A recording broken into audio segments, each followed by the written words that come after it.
All right, Ji. Today we'll be talking about the audit evidence and the substantive procedures. देखें, chapter number 1 में हमने पढ़ा था 5 elements of assurance engagement. वो 5 elements of assurance engagement क्या थे कि सबसे पहले था आपके पास 3 पार्टी रिलेशनशिप, यानी इंटेंडेड यूजर का होना, रिस्पॉन्सिबल पार्टी का होना और फिर प्रैक्टिशनर का होना। फिर था सब्जेक्ट मैटर, यानी जो फाइनेंशियल स्टेटमेंट्स आप प्रिपेयर कर रहे हैं, फाइनेंशियल स्टेटमेंट आप ऑडिट कर रहे हैं। फिर था आपके पास सूटेबल क्राइटेरिया, यानी जिन स्टैंडर्ड के अगेंस्ट आप उनको चेक कर रहे हैं, आईएएस आईएफआरएस। और फिर आपके पास था ऑडिट एविडेंस, और वहां पर मैंने आपको बताया था कि you have to collect sufficient and appropriate audit evidence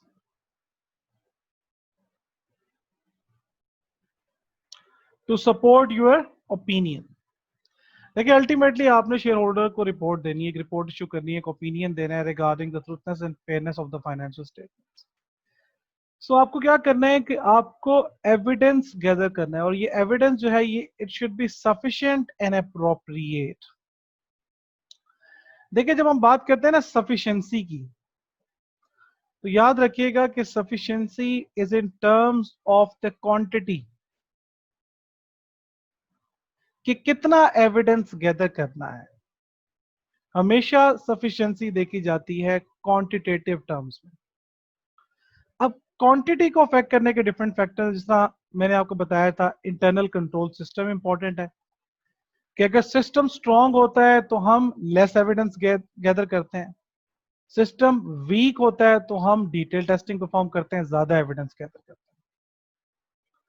इसी तरीके से अगर ऑडिट रिस्क ज्यादा होता है तो हम ज्यादा एविडेंस गैदर करते हैं, ऑडिट रिस्क कम होता है तो अकॉर्डिंगली कम टेस्टिंग परफॉर्म की जाती है।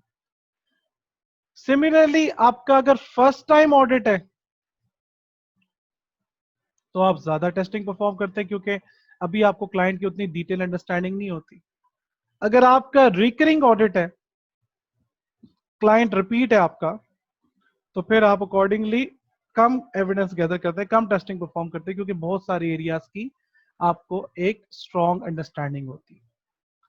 सो क्वांटिटी को अफेक्ट करने के लिए मल्टीपल फैक्टर्स जो हैं वो हमारे पास अवेलेबल है, और याद रखिएगा कि सफिशिएंसी हमेशा देखी जाती है इन टर्म्स ऑफ क्वांटिटी। अब हम बात कर लेते हैं अप्रोप्रिएटनेस की, sufficient and appropriate audit evidence. देखिए, अप्रोप्रिएटनेस में दो चीजें आती हैं, एक आपके पास है रिलायबिलिटी और दूसरा है आपके पास रेलिवेंस।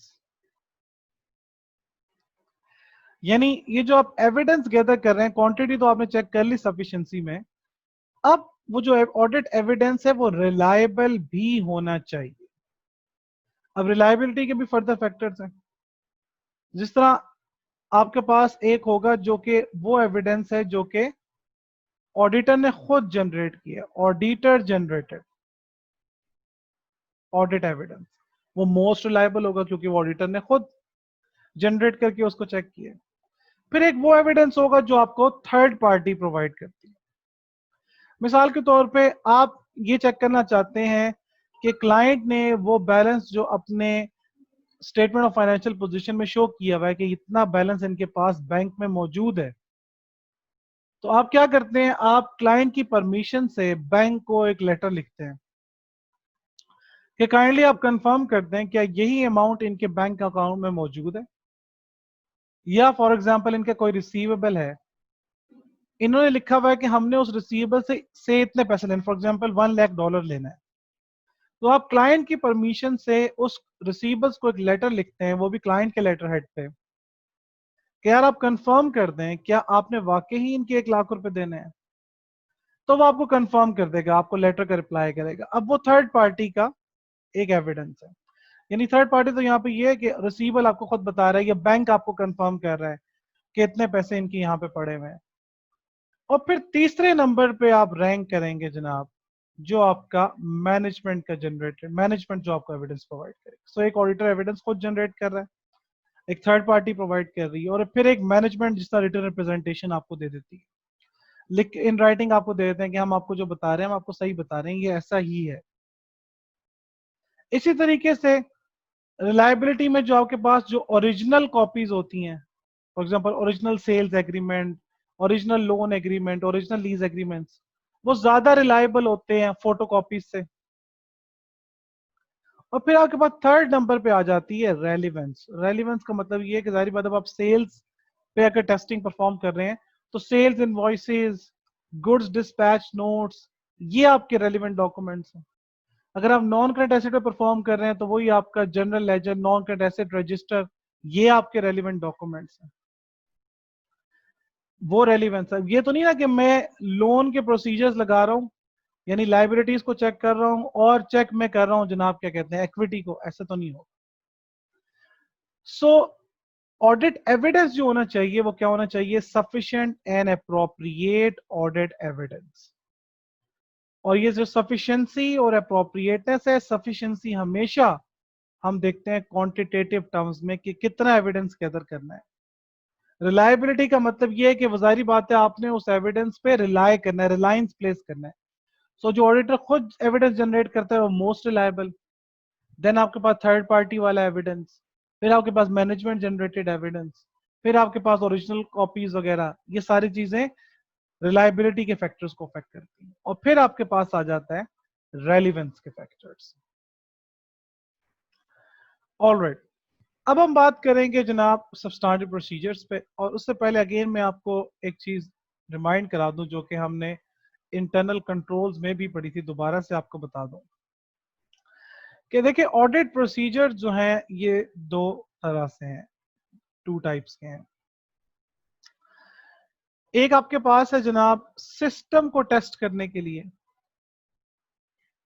क्योंकि मैंने आपको बताया था कि हम डायरेक्टली फाइनेंशियल स्टेटमेंट पे जाने से पहले सिस्टम को टेस्ट करते हैं, क्योंकि अगर सिस्टम स्ट्रांग होगा तो हम लेस टेस्टिंग परफॉर्म करेंगे, सिस्टम वीक होगा तो फिर हम डिटेल टेस्टिंग परफॉर्म करेंगे।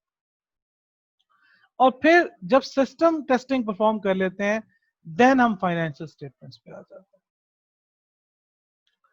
अब सिस्टम के टेस्टिंग के लिए जो प्रोसीजर्स यूज होते थे उनको हमने कहा था कि these are known as test of controls. और फिर जो फाइनेंशियल स्टेटमेंट्स पे होंगे ये टेस्ट ऑफ डिटेल्स हैं। क्या ये हैं सब्सटैंटिव प्रोसीजर्स।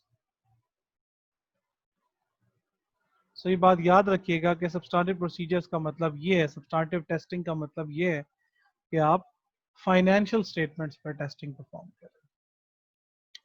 चलो जी, यहां तक तो हो गया हमें क्लियर। अब कुछ चीजें फर्दर हम डिस्कस करते हैं। उनमें जो सबसे पहली चीज हम डिस्कस करने जा रहे हैं वो है असर्शंस। देखिए आजकल ये लफ्ज डेली लाइफ में भी बहुत ज्यादा यूज होता है। असर्ट का मतलब when you are claiming something, when you are asserting something, claiming something. सबसे पहले तो ये असर्शंस हैं रिलेटेड टू तीन। पहले आपके पास है क्लास ऑफ ट्रांजैक्शंस, फिर आपके पास है अकाउंट बैलेंसेस, एंड देन आपके पास है डिस्क्लोजर्स।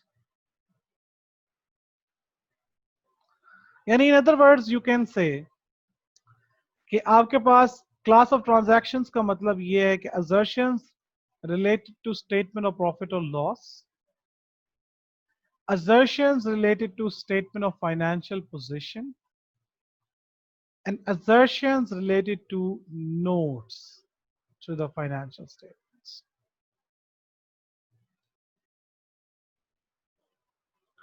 ये बहुत इंपॉर्टेंट है समझना।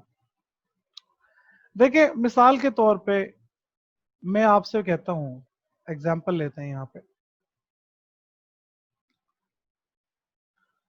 फॉर एग्जांपल मेरी एक कंपनी है और मेरी कंपनी का नाम है जनाब ABC कंपनी।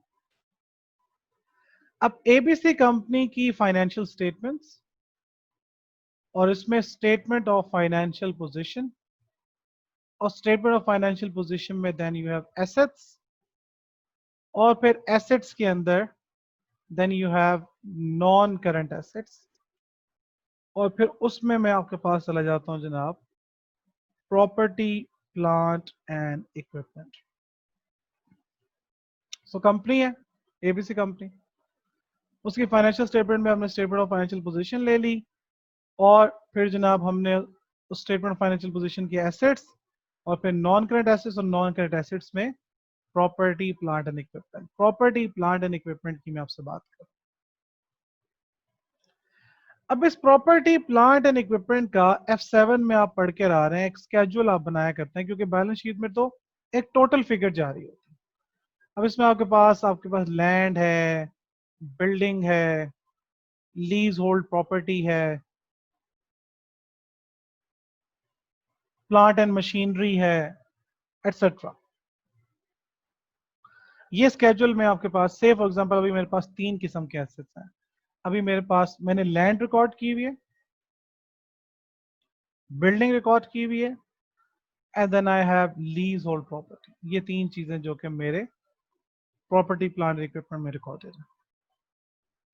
अब जाहिर बात है इस स्केड्यूल के अंदर इनकी कुछ वैल्यूज हैं, लैंड की ये वैल्यू है, बिल्डिंग की ये वैल्यू है, लीज और प्रॉपर्टी की ये वैल्यू है, और जो अल्टीमेटली इसका टोटल है, ग्रैंड टोटल, वो आपके पास जाके प्रॉपर्टी प्लांट एंड इक्विपमेंट में रिकॉर्डेड। अब जब आप एविडेंस गैदर कर रहे हैं, आप क्या एविडेंस गैदर कर रहे हैं, आप देखेंगे कि यार मेरी स्टेटमेंट ऑफ फाइनेंशियल पोजीशन में जो सबसे पहली चीज है वो नॉन करंट एसेट्स है, और उसमें प्रॉपर्टी प्लांट एंड इक्विपमेंट है।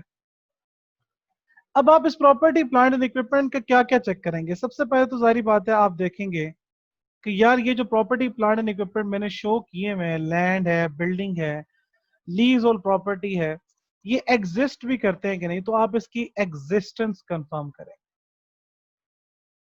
यानी आप पूछ लेंगे अच्छा ये बता दें लैंड कहाँ पे है, ठीक है, या बिल्डिंग कौन सी बिल्डिंग है, लीज और प्रॉपर्टी कौन सी प्रॉपर्टी है, एग्जिस्टेंस क्या ये एक्चुअली एग्जिस्ट करते हैं। अगर ये एग्जिस्ट करते हैं तो हो सकता है कि ये मेरी ओनरशिप में ना हो, तो फिर आप क्या चेक कर लेंगे, राइट्स एंड ऑब्लिगेशंस भी चेक कर लेंगे। क्या ये लैंड, क्या बिल्डिंग मेरी ओनरशिप में है, और राइट्स का मतलब जाहिर बात है कंट्रोल, और obligation for example sometimes right के साथ ऑब्लिगेशन भी अटैच होती है, जिस तरह लीज पे जब आप एसेट लेते हैं तो एट द सेम टाइम आपका एसेट भी होता है और ऑब्लिगेशन भी होती है। आपने एग्जिस्टेंस भी कंफर्म करनी है, आपको ये भी कंफर्म करना है कि चलो अगर एग्जिस्ट करता है तो हो सकता है ये मेरा ना हो, यानी मेरी कंपनी के नाम पे ना हो। सो आप राइट्स एंड ऑब्लिगेशंस भी कंफर्म कर रहे हैं, एंड देन क्या ये सही वैल्यू पे रिकॉर्डेड है या नहीं है, फिर आप वैल्यूएशंस भी कंफर्म कर रहे हैं, फिर ये बैलेंस शीट में सही प्रेजेंटेड है या नहीं, और क्या इसके अप्रोप्रिएट डिस्क्लोजर्स दिए हुए हैं या नहीं, वो भी आप चेक करेंगे।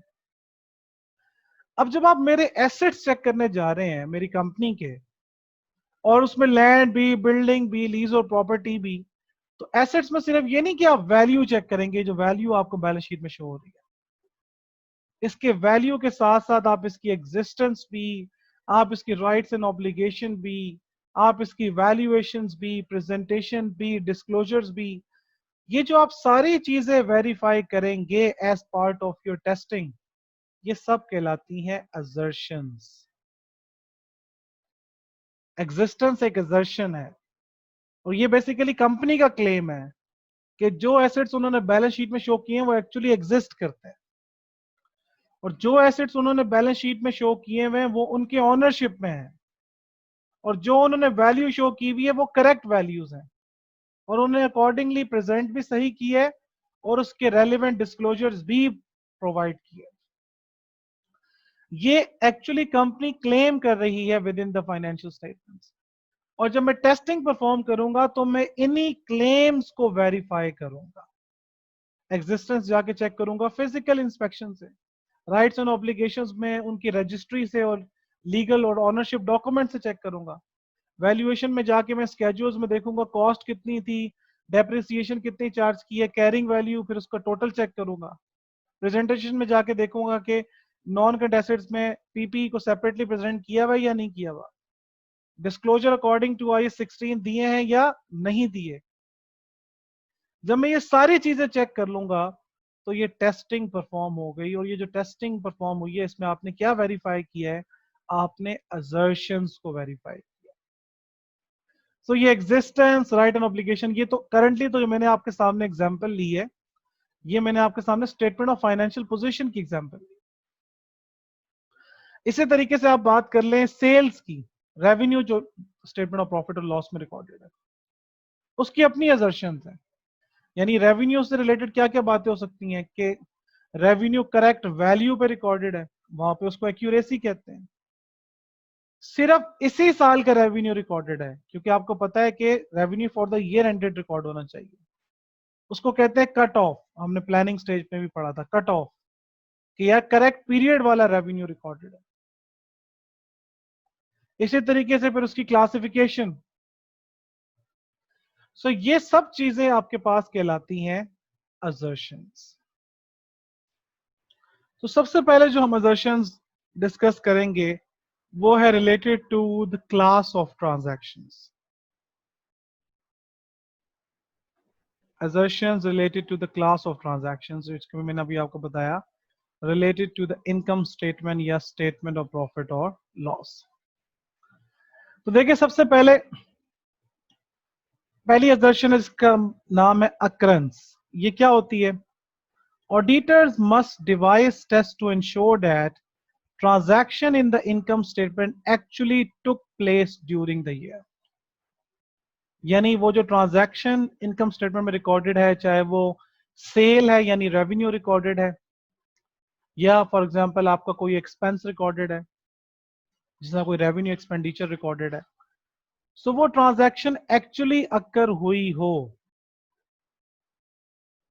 Then you have completeness.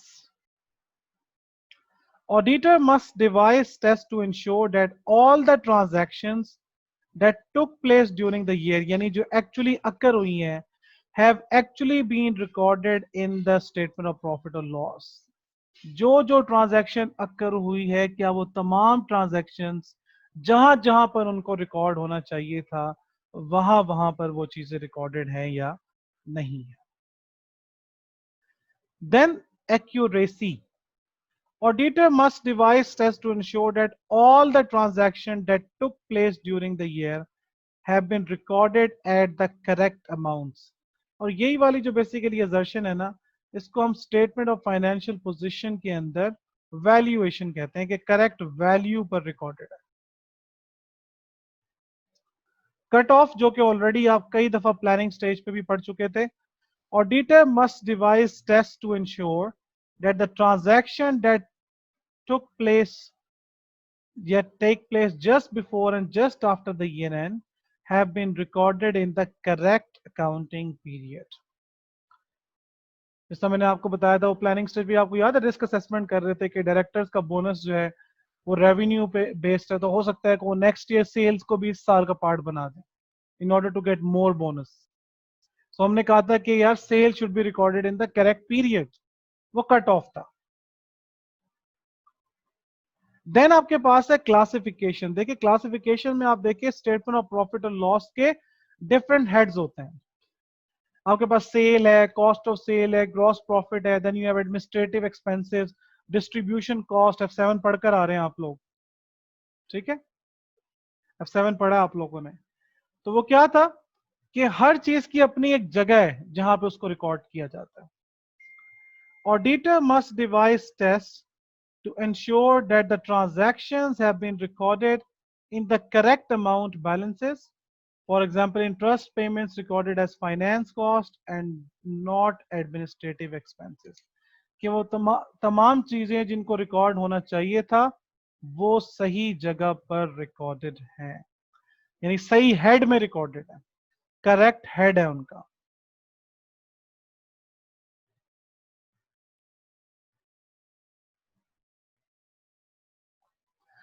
Then you have the last thing, presentation and disclosure। Auditor must devise tests to ensure that the transactions have been presented and disclosed in accordance with the relevant financial reporting framework. यानी हमारे लिए तो वो relevant आपका IAS 1 है जो कि simply presentation of financial statements.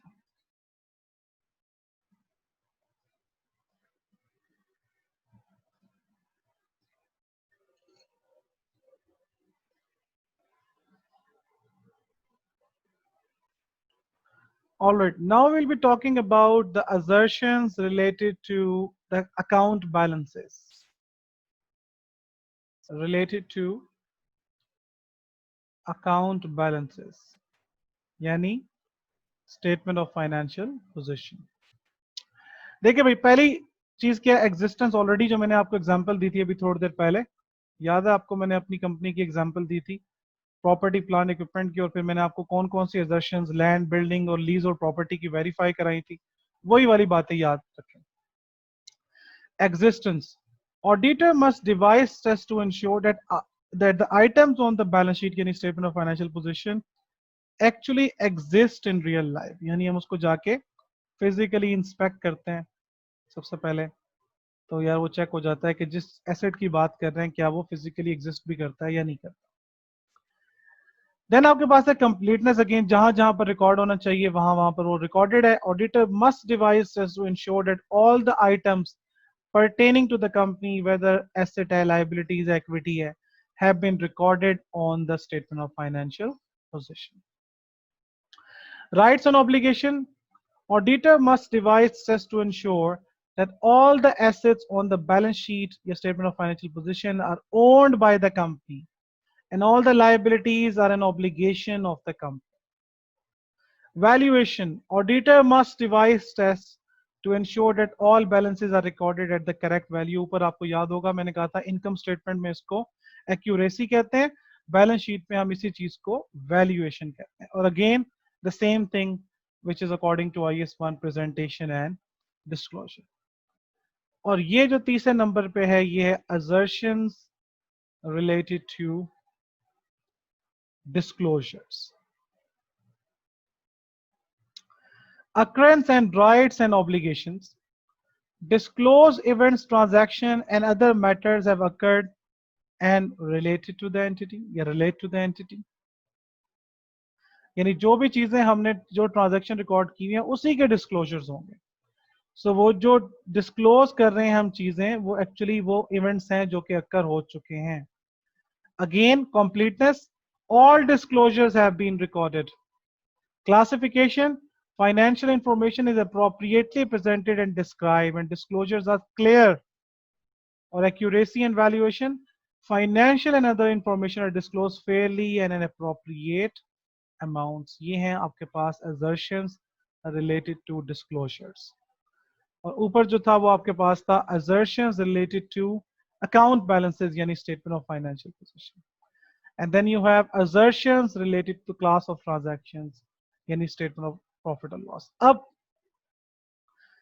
असल बात जो हमने समझनी है ना कि यार ये जो हमने असर्शंस पढ़ ली हैं इनकी एग्जाम में इंपॉर्टेंस क्या है.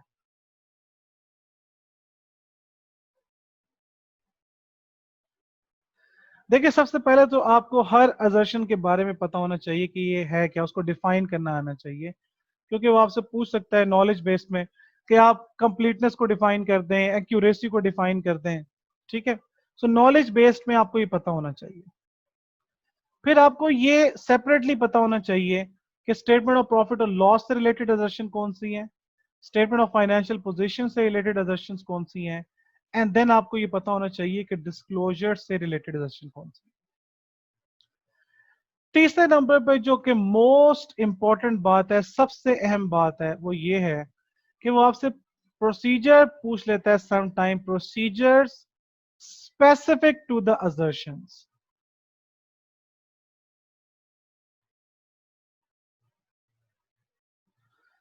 आपसे प्रोसीजर पूछ लेता है स्पेसिफिक टू द असर्शन. देखिए मैं इसकी आपको एग्जांपल देता हूं, आपको समझ आ जाएगा.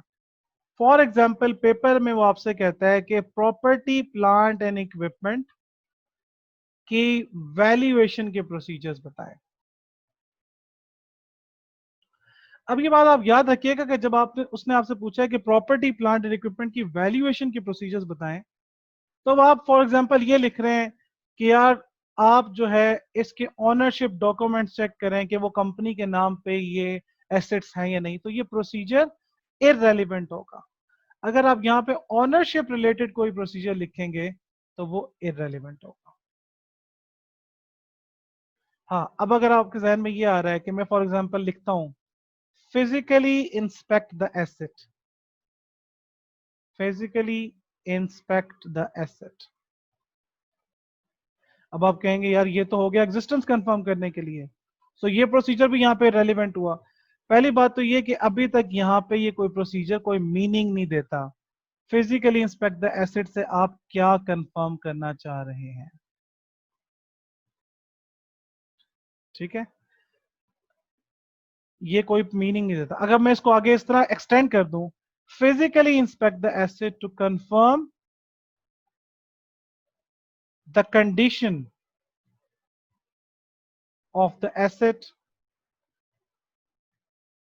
to reach the value। अब आप एसेट को इंस्पेक्ट कर रहे हैं किस लिए, कि उसकी कंडीशन कंफर्म कर लें, क्योंकि अगर वो डैमेज्ड है और फिर भी वो कैरिंग वैल्यू पे रिकॉर्डेड है तो इसका मतलब ये है कि इन्होंने उसको गलत रिकॉर्ड किया है।